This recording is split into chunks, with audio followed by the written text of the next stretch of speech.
మళ్ళీ తిరిగి అడుగేసేది వచ్చిపోయే చుట్టూలానే. నేను పుట్టి పెరిగిన ఊరికి ఇంకా పైన పొరుగురిదాన్ని. కట్టదాటి గంగ నేడు కంట పొంగెనే.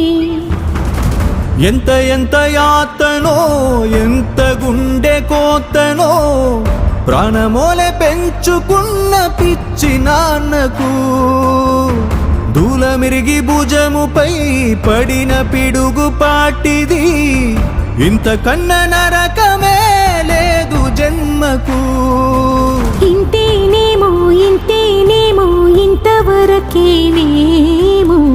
ఈ ఇంట్లో నా కథ. ఈ ఇంట్లో నీ కథ. అంతేనేమో అంతేనేమో అంతులేని వేదనేమో ఆడపిల్లను కదా.